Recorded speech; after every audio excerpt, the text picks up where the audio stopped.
¿Cómo están, querido grupo? Estamos estudiando todo lo que tiene que ver con Pesaj. El otro día estudiamos profundamente el concepto de Pesaj y de Matzá. Dice que el que no entiende o comprende estos tres conceptos no cumple la mitzvah de la Agadá de Pesaj. ¿Cuáles son los tres conceptos que tenemos que recordar la noche del 15 de Nisan? Pesaj, Matzá, Maror. Pesaj lo explicamos, Matzá lo explicamos, ahora vamos a resumirlo y hoy vamos a meternos en el tema del Maror. Leo. Anteriormente mencionamos que la idea de Pesaj significa protección divina. Hashem saltió, Hashem nos protegió. Representa lo que Hashem entonces hizo por nosotros. También dijimos que la Matzá simboliza lo que hicimos nosotros, los Yudim, para merecer nuestra libertad. La Matzá tuvo que ver con la rapidez con que nos fuimos de ese lugar, que lo quisimos abandonar, quisimos dejar todo eso, el famoso Egipto y la famosa idolatría, quisimos dejar todo eso, y ese es el mérito de Am Israel, lo que hicimos nosotros. Está lo que hizo Dios, lo que hicimos nosotros, y hoy hablaremos entonces del Maror. Maror representa lo que hicieron los egipcios. Y lo que hicieron ellos con nosotros durante nuestra estadía en su país.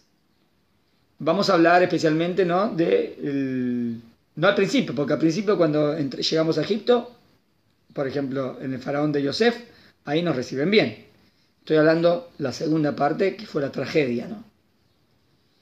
Hay un pasaje fundamental que lo leemos en la Agadá de Pesaj. Está en Devarim, Deuteronomio, capítulo 26. La Torá describe el método del faraón para su solución final. Así como Hitler y Maximó, se ha borrado su nombre, tuvo la solución final, el faraón también. No hay nada nuevo bajo el sol, Exterminar a los judíos. Antes de dar la orden de matar a los niños judíos, el faraón diseñó un plan de 3 pasos. Vamos a analizar el plan de 3 pasos. Dice, Vayareu otanu a Mitzrim, Vayanun. Y nos hicieron mal a nosotros los egipcios y nos hicieron sufrir. Vamos a analizar punto por punto, ¿está bien? Son 3 puntos. Punto número 1, demonización y difamación de los judíos. O sea, primero empiezan a dejarnos mal, a difamarnos. El segundo punto es el tomar el dinero de los judíos con impuestos, ¿está bien? Como impuestos a los extranjeros. Y ahí nos quieren quitar todo. Y el tercer punto, esclavizar a los judíos. Hoy vamos a referirnos solo a la primera parte de este plan. ¿Está bien? De nuevo, hay 3 puntos. Demonización y difamación, punto 1. Tomar el dinero de los Yudim con impuestos, punto 2. Y esclavizarnos, punto 3. Voy a hablar de cómo nos demonizan, cómo nos hacen quedar mal. Ese fue el primer método del faraón. Bueno, empecemos. Este punto lo vamos a analizar. Primero, el cambio de gobierno. Un tiempo después de la muerte de Yosef, ¿está bien? Acuérdense que el faraón que recibió a Yosef lo requiere a Yosef. Gracias a Yosef se salvaron la vida. Muy bien. Aparentemente hubo un cambio de gobierno en Egipto. Porque si no, no se entendería mucho cómo de repente deja de querernos alguien que nos quiere. ¿Está bien? Entonces, aparentemente lo que pasó en Egipto es que hubo un cambio de gobierno. Una nueva dinastía de faraones que tomó o recuperó el gobierno por la fuerza. 2 posibilidades, o que lo tomó o lo recuperó por la fuerza, pero entonces el otro partido cae y aquí entra otra dinastía de faraones. El nuevo faraón, como siempre pasa normalmente en la política, se enemistó con los amigos del gobierno anterior. O sea, Am Israel se llevaba bien con el faraón anterior, entonces seríamos como los amigos. En este caso, nosotros, el pueblo de Israel. Para justificar esta enemistad, ahora él tiene que justificar esta enemistad que tiene con nosotros. El faraón tuvo que reescribir la historia. ¿Por qué reescribir la historia? Me explico. Porque si tiene que mostrar la historia como es, los egipcios le deben todo a Israel, le deben todo a Yosef, porque gracias a Yosef se salvaron la vida. Gracias a Yosef pudieron tener alimento donde en toda la comarca no había. ¿Se acuerdan con el sueño de las 7 vacas gordas, las 7 vacas flacas? Entonces, gracias a Yosef, y de verdad, en ese momento, teóricamente, o vemos, no teóricamente, ves que el faraón lo quiere. O sea que ahora tiene que reinventar la historia si quiere lograr que el pueblo egipcio odie al pueblo judío. El faraón tuvo que reescribir la historia, llamémoslo revisionismo, y hacer una gran propaganda, lo que dije, no hay nada nuevo bajo el sol, una gran propaganda de demonización antijudía. O sea, cómo dejar mal a los judíos, cuando en principio estábamos bien. El nuevo faraón tuvo que invertir mucho esfuerzo en su campaña de difamación. A ver cómo es la campaña de difamación. Ya que en el pasado reciente fue Yosef, un miembro del pueblo hebreo, quien había salvado a Egipto de una tremenda hambruna. Gracias a Yosef, todos se habían salvado. Y al final, Faraón lo logra. O sea, ¿cómo logra demonizar a Misael? Los judíos fuimos caracterizados, después de toda esta campaña que él hace, vamos a ver cómo lo logra, de abusadores, de xenófobos y de traidores. La Torá, o sea, que es justo lo contrario, porque de traidores no teníamos nada, pero ¿cómo lo logra? La Torá muy brevemente, pero con escalofriante precisión, es lo que siempre se dice, ¿no? Que la Torá es tan perfecta, en cada palabra podés encontrar un montón. Hay que profundizar, no hay que leerlo a la pasada, hay que leerlo lentamente. La Torá muy brevemente, pero con una escalofriante precisión, describe el discurso del faraón. Lo escalofriante es que de alguna increíble manera este discurso y sus argumentos siguen siendo el repertorio habitual de los antisemitas modernos. Por eso quisimos titular, ¿no?, el artículo El antisemitismo del faraón, porque es los mismos argumentos que siguen utilizando hasta hoy en día. Y es muy importante entender bien, para entender lo que pasa aquí. Leo el pasuk. Estoy ahora en Shemot, si quieren pueden agarrar después un Humash, en Éxodo, Shemot, capítulo 1, al principio, pasuk 9, al principio del segundo libro de la Torá. Y el faraón le dijo a su pueblo: miren, el pueblo de los hijos de Israel es más numeroso y más fuerte que nosotros. Presta atención, primero dice, miren, vamos a analizar ese. Presta atención, miren, el pueblo de los hijos de Israel, el pueblo de los hijos de Israel es más numeroso y más fuerte que nosotros. Más numeroso y más fuerte que todo Egipto. Ahí está todo Egipto, todo el imperio, y nosotros somos un pueblo que está ahí. Bueno, vamos a analizarlo. Punto número 1 del argumento. Demagogia. ¿Qué significa demagogia? El faraón le dijo a su pueblo. ¿Por qué tiene que decir, le dice a su pueblo? No se sé que el faraón no se dirige a su corte, no se dirige a su congreso, no se dirige a su gabinete, como lo hace en otras ocasiones, porque en otras ocasiones vemos que el faraón le dijo a Abdéparo, a los siervos del faraón, o le dijo, habló con los, no sé, con la gente que lo rodeaba. No. Acá le dice a su pueblo. No está de más. Fíjate que es una palabrita tan simple que uno la lee. Ah, sí, no. En este discurso el faraón le habla directamente al pueblo, directamente quiere hablar a su pueblo, por cadena nacional, digamos, ya que necesita cambiar la opinión de su gente sobre los judíos, porque al principio la opinión de la gente sobre los judíos era buena, si gracias a Yosef se salvaron, entonces no tenían nada no tenían nada en contra de los judíos. Pero el faraón tiene que hacer una campaña para lograr que ahora todo este pueblo odie a los judíos. Muy bien. Entonces se dirige a su pueblo, quiere cambiar la opinión de su gente sobre los judíos, y el efecto de un discurso directo es altamente beneficioso para su propaganda. Entonces la técnica aquí Un discurso directo. Directo, o sea, no quiere decir, habla con esto para que estoy hablando. No, le hablo al pueblo y trato de convencerlos directamente a ellos. En ese punto vimos la demagogia. ¿Está bien? Muy bien. Xenófobos. ¿Qué significa? El faraón le dice a su pueblo, he aquí un pueblo, los hijos de Israel. ¿Por qué? ¿Por qué? ¿Por qué te refieres a ellos? Es como que los judíos teníamos algo en contra de Egipto. No teníamos nada en contra de Egipto, nos habían recibido bien, estábamos viviendo ahí, vivíamos en la tierra de Gosén. Pero él, al decir un pueblo, ¿qué está diciendo? Si bien los judíos vivíamos en Goshen y seguíamos nuestras propias tradiciones, es verdad, ¿no? Hablábamos el hebreo, teníamos nombres judíos, es verdad, es verdad. Eso no nos hacía elitistas, como diciendo, yo soy el mejor y a vos te veo de menos. No, no era así. Ni disleales a Egipto. No éramos leales. O sea, lo que había que hacer como ciudadanos del imperio, lo hacíamos. El faraón, sin embargo, toma cínicamente esta característica de los judíos, o sea, la característica de los judíos que sabemos también mantenernos como pueblo, y es verdad que no nos casamos con egipcios, pero está bien, pero somos leales al imperio, pagamos los impuestos, todo normal.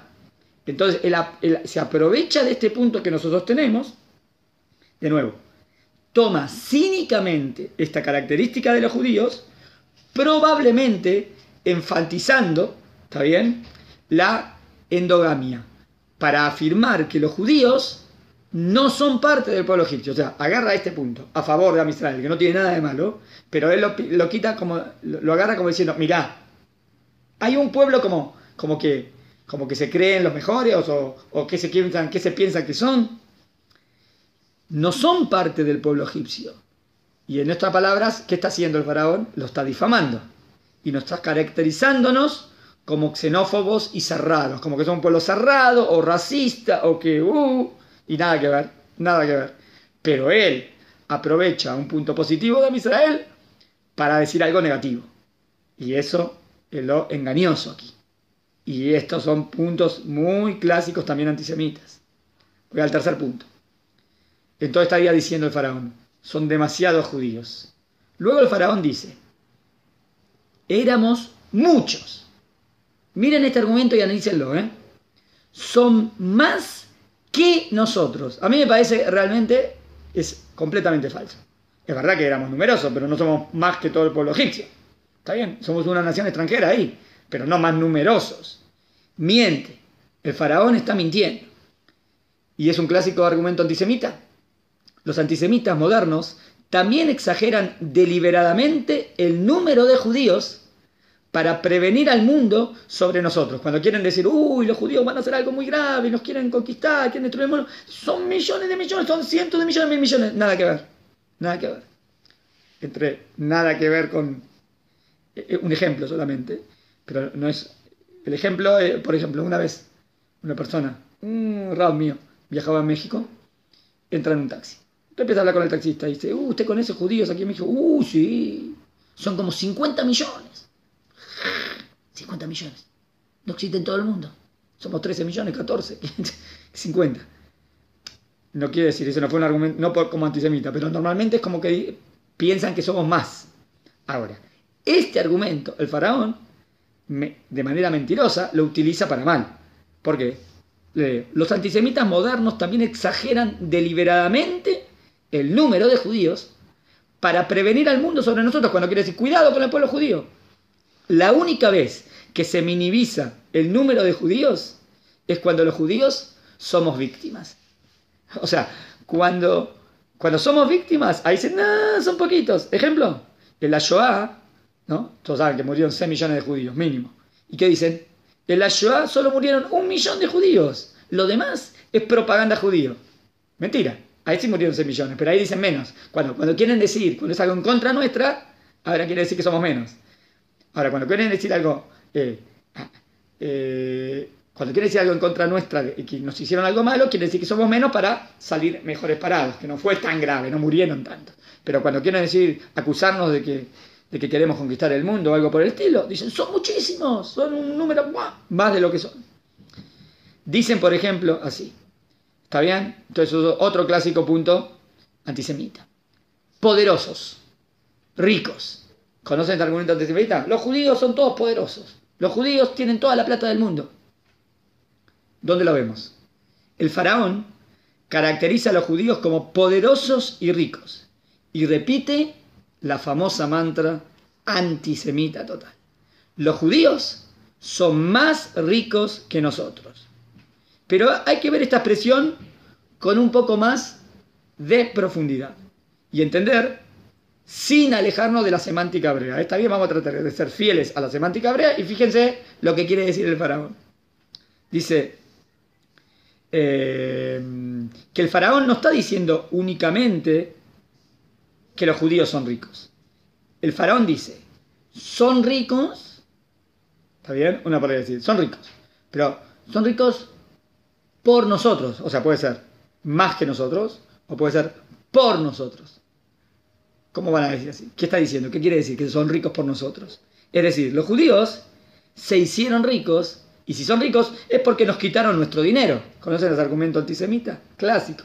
Son millonarios porque nos sacaron todo a nosotros. Nada que ver, el judío trabajó, hizo su lealmente, y está bien, y llegó a lo que tiene. Pero ¿cuál es el argumento clásico? Para provocar el odio, ¿no? Porque así provocó odio. Él te lo sacó, no le pertenece a él, te pertenece a ti. ¡Ah! Nos sacó todo. El faraón dice, son ricos por nosotros. Es decir, los judíos se hicieron ricos quitándonos nuestro dinero. ¿En qué palabra lo podemos ver eso? En hebreo, en mi menú. Mi menú. Por nosotros o para nosotros o por nosotros. Mi menú. ¿Está bien? Este discurso del faraón tiene que haber sido la inspiración. ¿Conocen este famoso libro? Los protocolos de los sabios de Sion. Fue uno de los libros más vendidos. Creo que el segundo más en una época que provocó un antisemitismo en el mundo, una mentira total, diciendo cómo los judíos se estaban organizando para conquistar el mundo. Nada que ver. Una tontería bárbara. Pero ese libro, puede ser, ese argumento era clásico. ¿Está bien?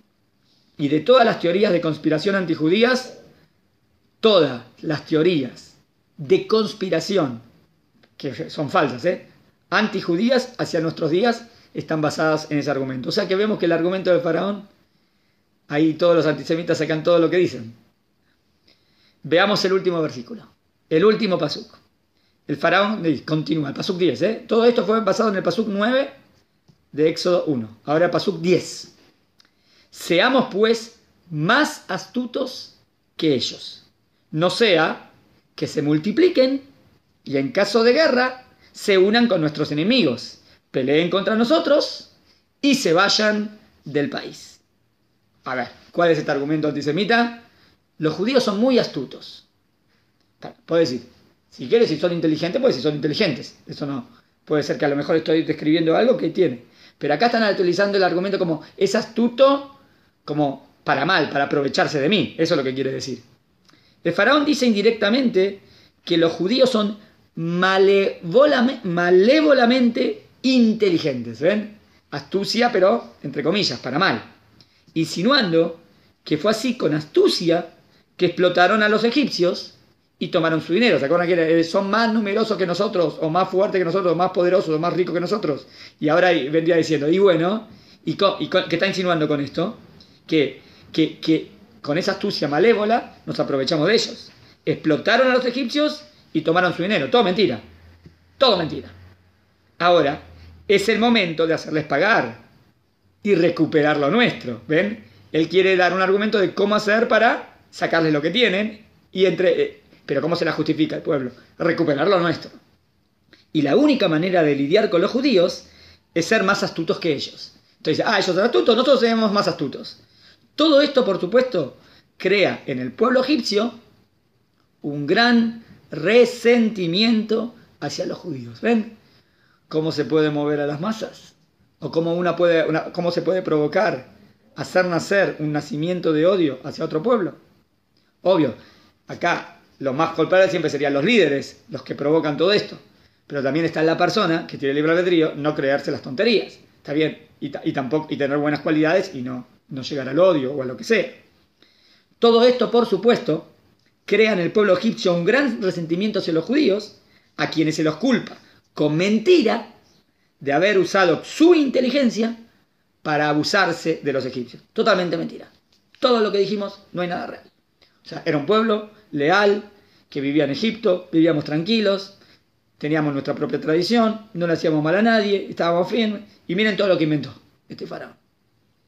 Los judíos son desleales.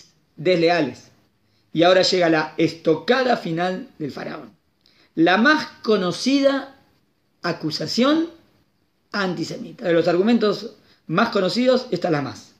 Los judíos, en la eventualidad de una guerra, nos traicionarían. También completamente mentira. Se unirían a nuestros enemigos y pelearían contra nosotros. Y cuando alcancen la victoria, ¿qué dijo el faraón? Se escaparán de Egipto hacia su propia tierra. Que nosotros nos íbamos a unir a enemigos. Todo falso. Pero con este argumento provocás que te odien. Pues, entonces ellos no están del lado de nosotros. Encima que si nosotros no teníamos ningún problema. Toda esta propaganda del faraón, que la Torá resume, y es increíble, ¿no?, en 2 versículos. Pero nosotros los desglosamos, o el Rab Yosef Itón acá los desglosó. En cada palabra podemos encontrar los argumentos clásicos del antisemitismo. No digo que hayamos agarrado todos, pero la mayoría.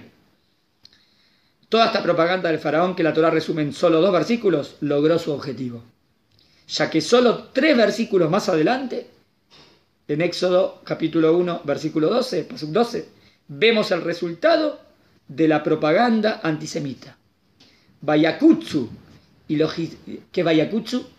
egipcios sintieron odio o desprecio por los hijos de Israel, cosa que antes no existía, pero él lo provocó. El terreno sembrado con propaganda antisemita está ahora listo para proceder a la solución final. Ahora quieren matar a todo Israel. El faraón ordena un genocidio selectivo, muy cínico. Éxodo capítulo 1, pasuk 16. Maten a los varones recién nacidos, pero dejen a las niñas. Por un lado, el argumento de él es porque los niños pueden hacer el ejército y el ejército se va a rebelar, por eso matar a los varones. Pero dejen a las niñas. Así eliminamos a los judíos y a la vez nos quedamos con sus mujeres. No lo dijo, pero también está. ¿Entienden? Re cínico, re antisemita. Todo este odio y esta difamación infundada que sufrimos y seguimos sufriendo los judíos comenzó por primera vez en Egipto. Y está representada con qué concepto de Pesaj. ¿Cuál es el concepto? Maror. Maror, hierbas amargas. La amargura. Esto es la amargura. Y está representada entonces por el maror. La hierba amarga que en el Seder nos recuerda la amargura de la persecución y lo que uno siente cuando es acusado con falsedad y odiado gratuitamente. Que a lo largo de la historia se repitió cientos, si no miles de veces. Siempre. Beisheamda la boteno, está bien, pero la promesa que ayer nos dijo que siempre, a pesar que los pueblos enemigos nos quieran atacar, Hashem siempre nos va a salvar. Hashem nos ayudó. Nos rescató de Mitzrayim, de manos del faraón y de su diabólica propaganda. Y así en nuestros días, Hashem nos sigue protegiendo de todos aquellos que se levantan para difamar y destruir a nuestro pueblo o a nuestro Estado de Israel. Y dentro de poquito vamos a tener, está bien, Yom Ha'atzmaut, 70 años de Israel, el gran milagro, volvimos y aquí estamos. Hashem siempre nos protege. Bueno, les mando muchos saludos y en 5 minutos vamos a estudiar algo más.